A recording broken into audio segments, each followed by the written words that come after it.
Hi Aquarius, welcome to your 2017 forecast. The year may feel as though it's not moving very quickly, mainly because Mercury, the planet that rules transportation, technology, communications, is retrograde until the 9th of January. And for you Aquarians, this Mercury retrograde is in this 11th house. So it's really going to be a time for you to reassess your friendships, to reassess the people that you have around you, to reassess maybe who you'd like to meet, who you'd like to be in contact with. And of course this is the house of social networking, or far and wide. Maybe it's time now to study, to get online and see who you'd like to connect with. That would be very exciting, that could in fact, because of Saturn there, be beneficial for business, for work, for money. At the end of this video, I will be presenting all the dates that I'm mentioning about the year. So please just relax, and I hope you'll enjoy it. Now the eclipses this year are in February and August. So let's look at these February ones. February 10th, we've got a lunar eclipse happening for you here in your relationship house. So relationships are going to be a major focus for you this year, Aquarius. Remember that eclipses have an effect for at least 6 months afterwards. So when you get a lunar eclipse in your relationship house, don't be surprised if things come to a head in a relationship. Something may come to fruition. You may decide that you're going to get married to somebody. You may decide to make that commitment. Or you may say to yourself, no, there's some changes that need to be made. Now let's look at the changes and the adjustments that need to be made. Often lunar eclipses can bring an ending of a relationship or the renewal of an existing relationship in a new way, especially if you've not been terribly happy with that person. On February 26th, we've got a solar eclipse happening in your money house, joining Neptune. So this is wonderful, Aquarius, for new beginnings financially, new opportunities, new possibilities. And trust your intuition here with Neptune getting involved. Trust when something feels right. Trust when something doesn't feel quite right. But certainly that eclipse is going to bring you the opportunity for new ways of making income. It's going to give you an opportunity for new ways of feeling more confident, boosting that self-esteem of yours so that you feel as though you are worth receiving more for whatever it is that you do. Or maybe you can create abundance without having to do so much. The big news this year is that Venus, the planet that rules your finances and your relationships, is going to be retrograde from March 6th until April 15th. So when Venus goes retrograde, the issues that it rules, finances and money, they kind of backpedal a little. So it's a great opportunity to reevaluate those areas. For you, it's backpedaling from the 3rd into your 2nd house of money. So this would not be the best time to buy a luxury item, a big ticket item, a car or something like that. If you do, keep all the receipts and guarantees and everything. It's just that often with Venus retrograde in the 2nd, there can be things that don't go in a straightforward manner connected with money. And it's also giving you a wonderful opportunity to maybe renegotiate a deal, to renegotiate something. So something that's already started before the retrograde can complete during the retrograde. That's the exciting part of it. Now we've got, and also I would not have any sort of facial surgery, anything that involves anything aesthetics during even a new hairdo, you know, a real total restyling, I'd be careful of during Venus retrograde, simply because it often doesn't turn out how you had hoped. I can only tell you that whenever I've had my hair restyled completely during a Venus retrograde, I've usually come out sobbing from the salon. So we've got another Mercury retrograde from April 9th to May 3rd. And that's happening here for you, going from your third and into your going from your fourth into your third house, apologies. So Mercury retrograde in your third house, what a wonderful opportunity to reevaluate the way you're thinking about things.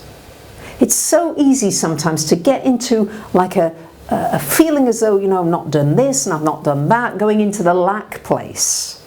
And to reconstruct your thinking pattern here with this Mercury retrograde into that more positive way of thinking, so that you really create new synapses in your brain that enable you to draw to you all of the things that you're dreaming about, that you really want. It's a very good time for writing of any kind, writing and studying. August 7th, we've got a lunar eclipse happening in your sign, Aquarius, in your first house. A lunar eclipse. It's shining a light on you. It's shining a light on what are you doing for you. You've had the relationship eclipse, but now where are you in all of this? How do you feel about your relationships? How is your relationship with you? Are you giving yourself enough attention, enough love? Do you want to change the way you look, the way you appear?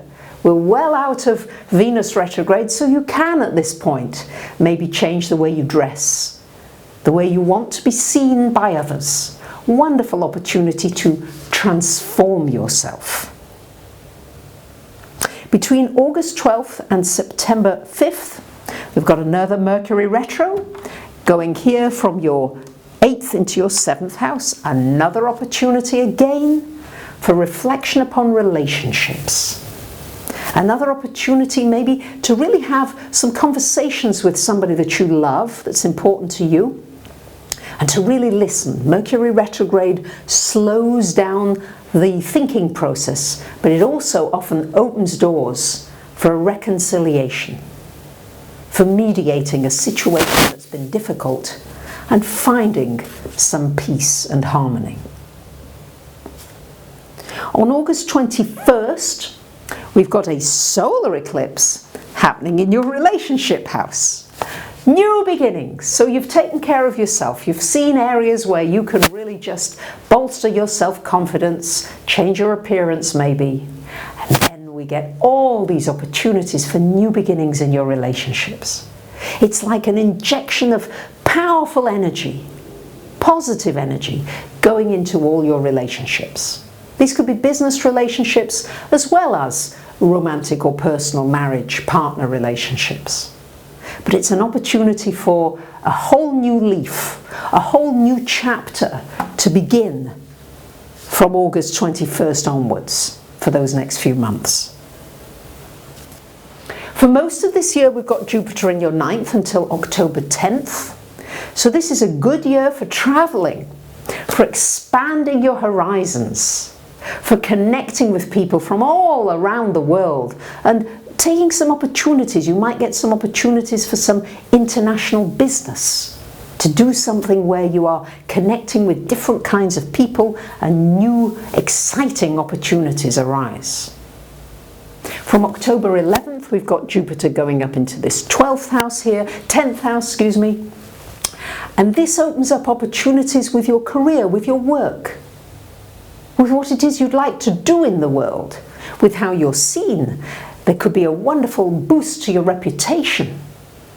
And it's just going to bring you an opportunity to change job, to move location of job, to move country. You could move right across the world with that kind of a Jupiter aspect in your work area.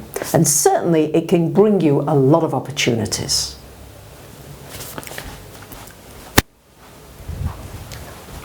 Mercury retrogrades, I've had a few technological things, so forgive me for that.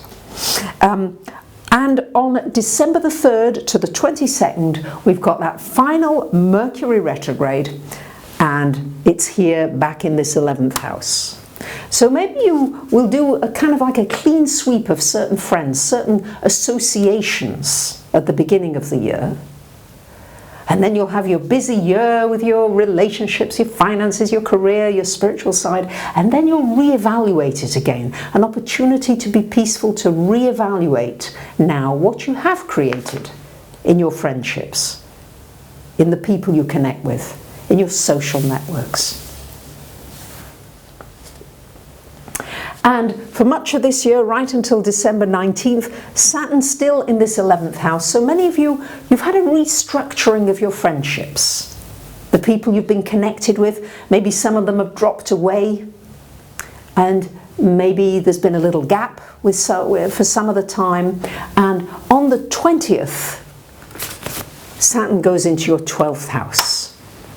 And this will be a wonderful opportunity for really getting into that spiritual side of self. Getting into the self where you really go deeply, where you really get some tangibles about what's out there.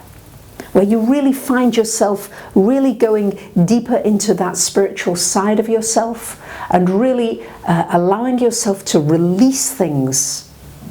Anything that's painful, just release it from the past.